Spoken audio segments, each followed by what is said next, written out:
My name is Diane Lawson. I'm 59 years old. The day I realized my daughter wasn't coming back, I didn't scream. I didn't cry. I just sat there, staring at a letter from a lawyer, and understood, with a kind of quiet certainty that settles into your bones, that my daughter was alive and had chosen to erase us.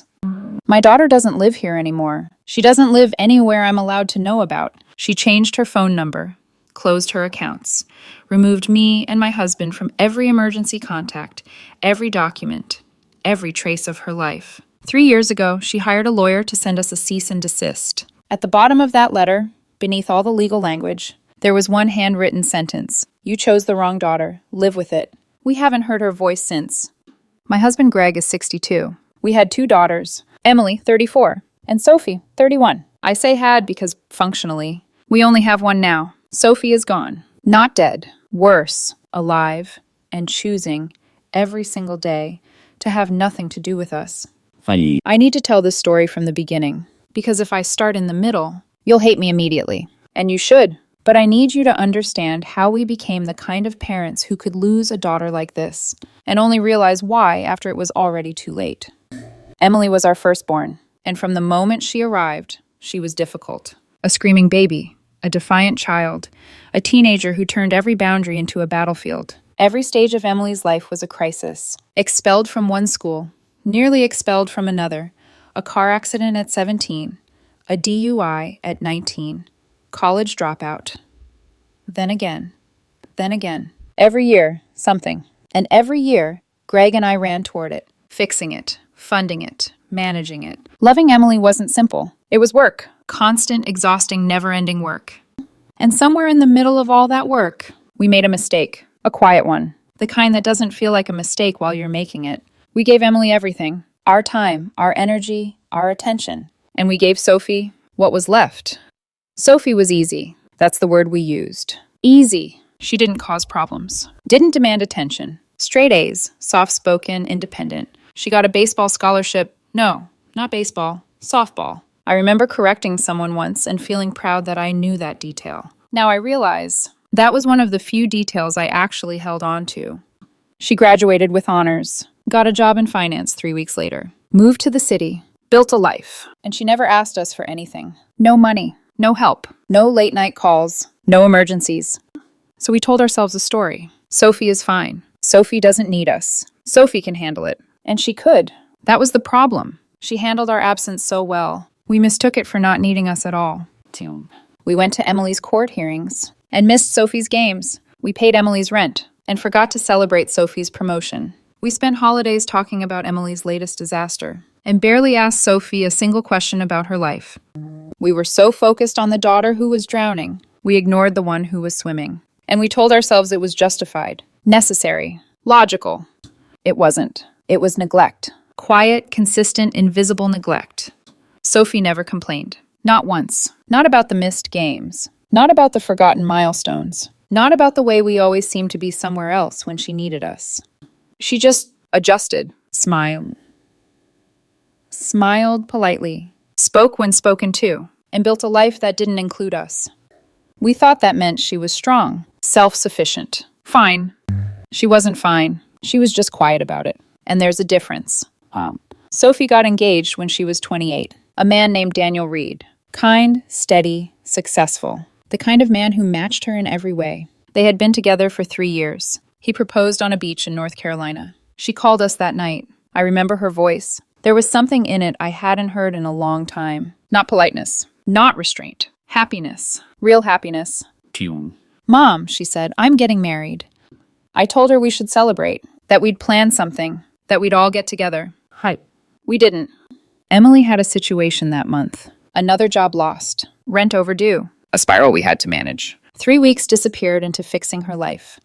By the time we looked up, a month had passed. We hadn't celebrated Sophie. Hadn't even called her back to talk about the wedding. She planned everything with Daniel's family. We were invited, but not included. Not needed. Again. I remember thinking, she understands. She knows how Emily is. No. She understood something else entirely. She understood that she had never been the priority. And that realization was already settling into place, long before everything fell apart. 6 months before the wedding, Emily started doing better. New job, new attitude, more stable than we'd seen her in years. We thought, finally. We were wrong. Because that was the moment everything began to unravel.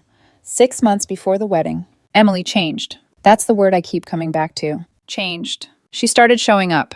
At first, it felt almost hopeful. She called Sophie more, asked about the wedding, offered to help with things she had never shown interest in before. Then she started visiting, unannounced, just dropping by Sophie's apartment in the city like it was normal, like she had always been part of Sophie's daily life. Greg and I thought it was a good sign. We told people, the girls are getting closer. We said it like we had done something right. We hadn't. Bye. Emily had never cared about closeness, not unless it served her. But Sophie let her in. Of course she did. Because Sophie had spent her entire life accepting whatever version of family we offered her, even when it came late, even when it came wrong. Emily started inserting herself into everything. Dinner plans, weekend outings, group chats. She texted Sophie. Then she started texting Daniel. Separately. At first, it seemed harmless. Questions about the wedding. Logistics. Jokes. Then it became something else. Something we didn't see. Or maybe something we didn't want to see. Emily had always been magnetic. That was the dangerous part. She could be reckless, chaotic, self-destructive, but in small doses, she was captivating. Funny, spontaneous, unpredictable. She made people feel something. Sophie didn't. Not in that way. Sophie was steady, reliable, safe. And Daniel noticed the difference. I don't know when it shifted. I've replayed it in my head 100 different ways, trying to pinpoint the moment where things crossed a line. But affairs don't announce themselves. They grow quietly. In gaps, in absences, in the spaces where something is missing, and something else slips in to fill it. Sophie worked long hours, 60-hour weeks sometimes, saving, planning, building a future. Emily had time, energy, and no boundaries. It started with messages, then late-night conversations, then excuses, and eventually, it became physical. 2 months, 60 days. That's how long my oldest daughter slept with my youngest daughter's fiancé. In Sophie's apartment, while she was at work. On her couch, in her bed, in the home she had built for a future that was already being dismantled behind her back. Once, in a hotel, charged to our family credit card. We didn't notice. We didn't notice anything. We were just relieved. Relieved Emily seemed stable. Relieved she was connecting. Relieved she was acting like a sister. She wasn't. She was acting like someone who had never been told no and had never had to live with the consequences of yes. And Daniel, I still don't know what to say about him. He had everything. A woman who trusted him, loved him, built a life with him. And he chose. No, that's not true. He didn't choose in a single moment. He chose every day, every message, every meeting, every lie. That's what betrayal really is. Not one decision, but a series of decisions made over and over again, while looking someone in the eye and pretending none of them are happening. Sophie didn't know. Not for those 2 months. She was working, planning seating charts, picking flowers, addressing invitations, living inside a future that had already been compromised. And the worst part? We were all still intact. On the surface. Family dinners, group messages, wedding discussions.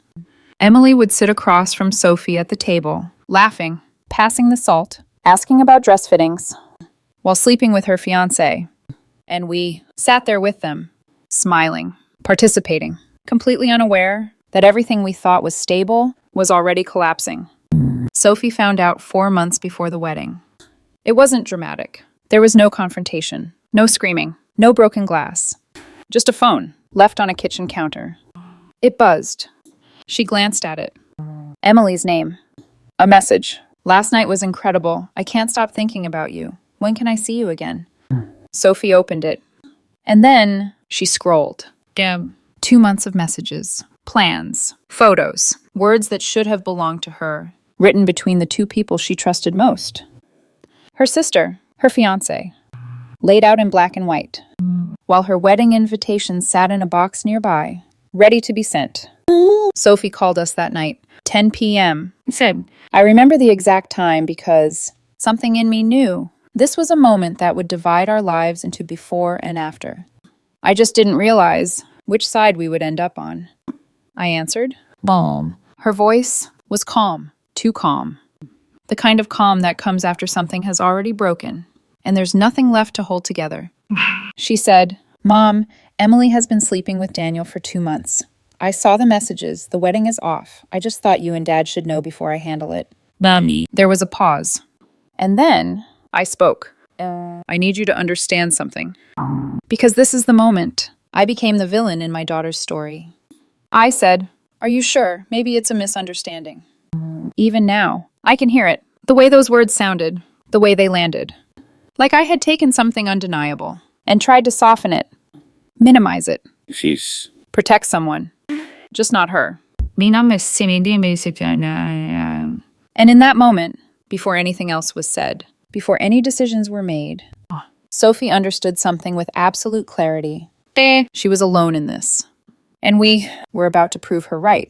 Mom, are you serious? Sophie didn't raise her voice when she said it. That would have been easier to hear. Anger I understood. Silence I could survive. But disappointment spoken that softly. It has a way of going straight through the chest. I started talking too fast, trying to repair the damage while still making it. I just mean, maybe read carefully before you do anything final.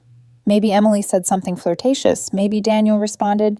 Maybe it looks worse than it is. Sophie cut me off. I read everything. Not loud. Not emotional. Just flat. I read 2 months of messages. I read hotel plans. I read what they did in my apartment while I was at work. I read my sister telling my fiancé that being with me feels predictable and being with her feels alive. What exactly do you think I misunderstood? Greg was standing across the kitchen, already watching my face, already reading the panic in it. I handed him the phone like that would make the conversation less terrible. It didn't. He put Sophie on speaker. And then he did what we had both trained ourselves to do for 30 years. He tried to manage the crisis. Soph, he said carefully, don't make any major decisions tonight. We need to sit down with everybody and understand what happened. There was a pause on the other end. Not confusion, not shock. Recognition. I know that now. Recognition. The sound of a daughter hearing exactly what she expected to hear from her parents. What happened? She repeated. Dad, Emily slept with my fiancé for 2 months. What part needs more context? Greg rubbed his forehead. I'm not defending what she did. But he was. He just didn't call it that.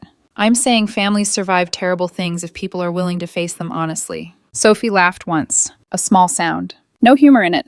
Honestly? Is that what we're doing? I stepped in again because I could feel her pulling away and I was desperate to stop it. Sweetheart, people make horrible mistakes when they're unhappy, when they're unstable. Unstable, she said. So now we're doing this. That's not what I meant. No, she said, quieter now. It is exactly what you meant. I could hear Daniel moving somewhere in the background at her apartment. A drawer opening, a suitcase zipper, the soft thud of something dropped on the floor. She was already packing his life out of hers while we were still trying to protect Emily from the shape of her own choices. Greg said, Your sister is devastated. And that was the sentence. The fatal one. The one that snapped something final inside Sophie. She's devastated? Sophie repeated. That's your first instinct? Emily is devastated? Greg looked at me, suddenly realizing too late how bad that sounded. He tried to recover. I'm saying she knows she was wrong. And Daniel? Sophie asked. Is he devastated too? Neither of us answered quickly enough. Because the truth was ugly. We were already centering Emily. Again. Always. Sophie let the silence sit there until it became its own answer. Then she said, Do you two even hear yourselves? I started crying then. Real tears. Too late to matter. Honey, please. No, she said. You don't get to call me honey and then ask me to absorb this gracefully. Greg tried a different angle. Nobody's asking you to absorb anything. We're asking you not to destroy the family in one night. Another pause. And then Sophie said the sentence I have heard in my sleep for 3 years. The family was never whole. I sat down because my legs suddenly didn't feel reliable. What? You, Dad, and Emily, she said. That was the family. I was the person standing near it. I opened my mouth to argue. She didn't let me. Do you remember my state championship game? I frowned through tears. There was movement in my memory, but nothing clear. A field, a uniform, bright lights maybe. Greg's face changed before mine did. Just slightly. Enough that I knew he remembered something before I could place it. You missed it, Sophie said. Emily had been arrested for shoplifting nail polish and vodka from a pharmacy. Dad went to the police station. You stayed home calling bail bondsmen and arguing with the store manager. I hit the winning run. Everybody's parents were in the stands. Her voice stayed level. That was the worst part. No performance. No dramatics. Just facts. My coach drove me home. I walked into the house still wearing my uniform. Dad was on the phone. Mom, you were writing down credit card numbers on the back of an envelope. I stood there for maybe 10 seconds thinking one of you would look up. Neither of you did. I pressed my hand over my mouth. Because once she said it, I remembered. Not the game. That was the horror of it. I remembered the pharmacy. I remembered Emily sobbing. I remembered the receipt. I remembered being furious about the bail amount. I did not remember my daughter standing in the doorway after winning the biggest game of her life. Greg whispered, Sophie? But she kept going. Do you remember my college graduation dinner? Neither of us answered. Emily called halfway through because she'd locked herself out of her apartment with some man she'd been dating for 6 days. Dad left before dessert. Mom spent the rest of the meal checking her phone under the table. I felt physically sick. Because that one I did remember. I remembered the text messages, the frantic calls, Emily crying in the parking lot. I remembered telling myself Sophie would understand. I remembered thinking, she's mature, she gets it. Sophie said, do you remember when I got promoted at 27? I sent flowers, I said immediately, like a reflex. She went quiet for a second. Yes, she said, you did. 3 days late, after Aunt Patty reminded you. I closed my eyes. There it was. All of it. Not one monstrous act. Not one dramatic abandonment. A lifetime of 1,000 smaller choices. Each one explainable. Each one forgivable on its own. Together, a verdict. Greg tried one last time. Sophie, we have failed you. I can hear that now. I do. But don't let tonight be the reason you lose your whole family. That was when her tone changed. Not louder. Colder. I'm not the one who lost the family tonight. Then she took a breath and said, tell me something honestly. Just once.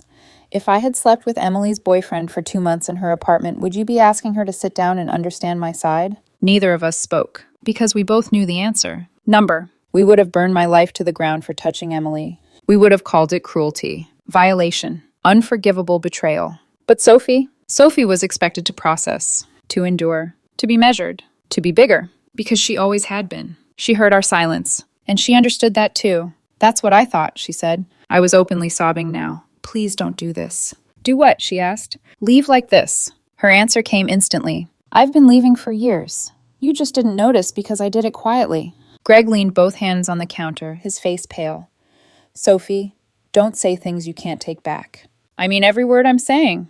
Then finally, emotion entered her voice. Not rage, not hysteria. Something far more dangerous. Clarity sharpened by pain. You chose the wrong daughter when I was 16 and looked for you in the stands. You chose the wrong daughter when my graduation dinner got interrupted and I pretended it didn't matter.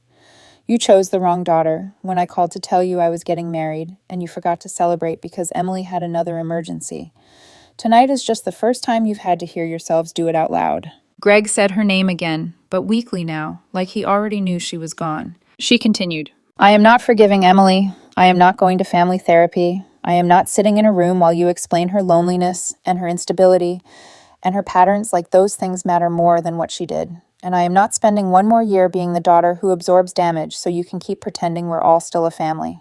I whispered, what are you saying? I'm saying I'm done. The word landed with eerie calm. Done. No shaking. No threat. No drama. Just a door closing. Greg straightened up. Don't do something extreme because you're hurt. Sophie laughed again, that same small, broken laugh. You still think this is about tonight. Then she said it. The line from the letter. The line that would come back to us in handwriting 3 weeks later. You chose the wrong daughter. Live with it. And then the call ended. Greg called back immediately. Voicemail. Again. Voicemail. I texted her. Please answer. No response. Greg texted Daniel. Nothing. Then Emily. She answered on the second ring, voice already trembling like she knew. Dad? I grabbed the phone from him. Tell me it isn't true. Silence. Then crying. Of course crying. Emily always cried beautifully. That sounds cruel, but it's true. Even her breakdowns had a way of inviting rescue. Mom, I was going to tell her. When? She was stressed about the wedding, and Daniel and I... Don't, I snapped. Don't you dare make this sound mutual and complicated. You slept with your sister's fiancé. She started breathing harder. I didn't mean for it to happen. That old sentence. That old escape hatch. As if intention changed impact. Greg put a hand on my shoulder, but I shook him off. In her apartment, Emily? No answer. In her apartment? A whisper. Sometimes. I nearly dropped the phone. The cruelty of that detail hit differently. Not just betrayal. Invasion. Violation. Desecration. Greg took the phone. Where is Daniel now? I don't know, Emily said. He left. Good, I thought. Let him disappear. Let him sleep in his car. Let him feel one fraction of the instability he helped create. Greg asked, How long? Emily started crying harder. About 2 months. 2 months. Exactly what Sophie had said. Exactly what we had nearly asked her to question. I looked at Greg and I saw it happen in his face. The collapse. The first true crack in the story we had always told ourselves about Emily. Not troubled. Not impulsive. Not misunderstood. Capable of this. And worse, protected in the first 10 seconds by us. By reflex. By habit. By love so distorted it had become a weapon against our other child. The next morning, we drove to Sophie's apartment. Her car was gone. The building manager said she'd called before dawn to change the entry permissions on the unit. Daniel was not authorized. Emily was not authorized. Neither were we. She sounded very clear, the manager told Greg politely. Clear. That word again. Not hysterical. Not unstable. Clear. We stood in that parking lot for 10 minutes, saying nothing. Then Greg murmured, She planned faster than I thought. And I said, No, she was ready faster than we thought. Because somewhere deep down, beneath all those years of politeness and composure, Sophie had apparently already rehearsed what leaving us would require. She just hadn't needed to perform it. Until now. We didn't hear from Sophie for 3 weeks. No calls. No messages. No social media. Nothing. At first, we told ourselves it was temporary. Shock. Processing. Space. We said those words like they meant something. Like they explained silence. So, they didn't. Silence isn't confusion. Silence like that is a decision. 3 weeks after the phone call, a letter arrived, addressed to both of us, from a law firm. Greg opened it at the kitchen table. I watched his hands start to shake before he even finished the first paragraph. It was formal, precise, cold. Our daughter, Sophie Lawson, was requesting that we cease all contact. No calls, no texts, no emails, no visits, no attempts through friends, family, or third parties. Any violation would be considered harassment and would be met with legal action. At the bottom, beneath the printed text, one handwritten sentence. You chose the wrong daughter. Live with it. Gits. Greg read it again, and again, and again. Like if he looked at it long enough, the words might rearrange themselves into something survivable. They didn't. Hamilton. Something broke in him that day. Not loudly, not dramatically, just permanently. He aged in front of me, shoulders lower, voice quieter, eyes different. I called Emily. I didn't think. I just reacted. Do you understand what you've done? She started crying immediately. Mom, I know I messed up. No, I said. You didn't mess up. You destroyed something. She's gone. She hired a lawyer. She doesn't want us anymore. Do you understand that? I'll fix it, she said quickly. I'll talk to her. I'll explain. You can't fix this. My voice broke on the word. You've been fixing things your whole life by saying sorry and waiting for us to clean it up. This doesn't get cleaned up. She kept crying, apologizing, repeating the same sentences, the same patterns. And for the first time in her life, I didn't believe any of it mattered. Not because she was lying, but because even if she was telling the truth, even if she had suddenly become a different person overnight, it was too late. The damage wasn't just what she did. It was what we did. The way we responded, the way we defaulted, the way we chose. Emily tried to contact Sophie. She told us she called, texted, emailed. Every attempt came back the same way. Blocked, ignored, redirected to the lawyer.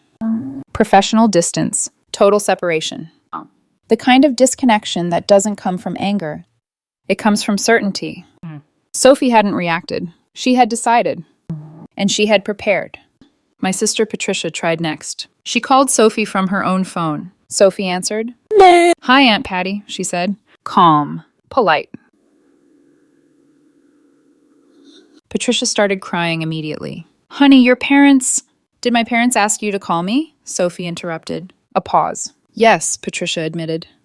Another pause. Then Sophie said gently, if you call me again on their behalf, I'll block you too. No anger, no yelling. Just a boundary. I love you, she added, but this is between me and them. And then she hung up. Patricia called me afterward crying. She's not upset, she said. She's done. Done. That word again.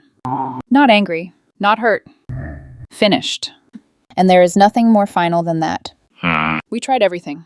Greg looked for her online. She had deleted everything, every account, every trace. like she had erased herself from any place we might try to reach her. Our church got involved. Pastor Reynolds wrote her a letter about forgiveness, about family, about healing. Her lawyer responded, formally, even to that. That's how far she had gone. She knew us. She knew we would try every door, every angle, every emotional leverage point. And she closed all of them. Because for 31 years, we had shown her exactly who we were. People who didn't listen, people who pushed, people who believed we knew better than she did what she should tolerate. And she decided she wasn't tolerating it anymore. Jade, no, not Jade. That name still slips sometimes. Daniel. He never came back.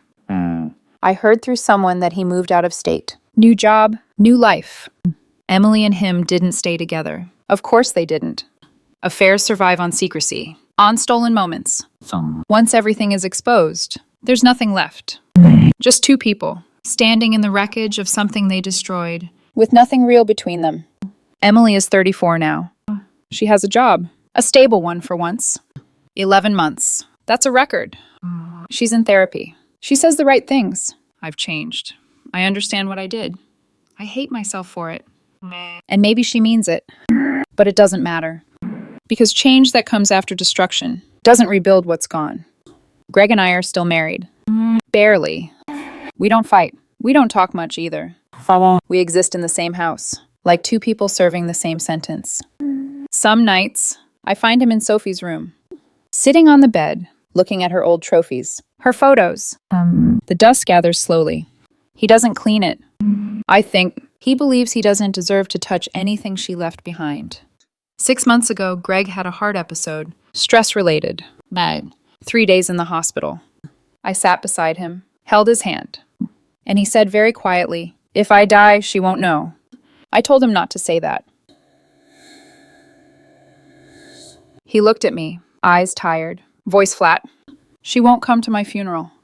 I didn't answer, because we both knew that was true. "I missed her game," he said. I knew which one. She hit the winning run, he continued. 16 years old, and I didn't even look up when she walked through the door. I closed my eyes. Because some memories, once they come back, they don't leave again. Greg is slower now. Medication. Routine. Every night, he sits in her room. Sometimes I hear him talking. To no one. Or maybe to the version of her that still lived here. I started therapy 2 months ago. First session, my therapist asked me to describe both of my daughters. I talked about Emily for 15 minutes. Every detail, every crisis, every turning point. Then she said, "Now describe Sophie." I opened my mouth, and nothing came out. Not like before. Not in detail. Just fragments. Smart, independent, finance, good kid. 4 phrases. For 31 years of a life. My daughter. 4 phrases. Because I had spent her entire life watching the fire and ignoring the person quietly building something stable beside it. The fire burned out. Emily is stable now. The house is quiet. No more emergencies. No more late night calls. And no Sophie. I hired someone once, a year ago. A private investigator. He found a city, a job, a neighborhood. No address. But enough to tell me this. She's alive. She's working. She has a life. He said, "It looks like she's doing well." Doing well. My daughter is doing well. Somewhere I can't reach her. Building a life I will never see. Maybe with someone. Maybe with children someday. Children I will never hold. Because when she needed us most, we asked her to understand. To forgive. To be the bigger person. One more time. And she finally said no. I had 2 daughters. I chose one. And I lost the other. We chose the wrong daughter. And every day, I sit in this quiet house, waiting for a phone call. That will never come. From a girl who once stood in a doorway, in a uniform, after winning everything, and looked for her parents, who weren't there. We're still not there. And now, we never will be.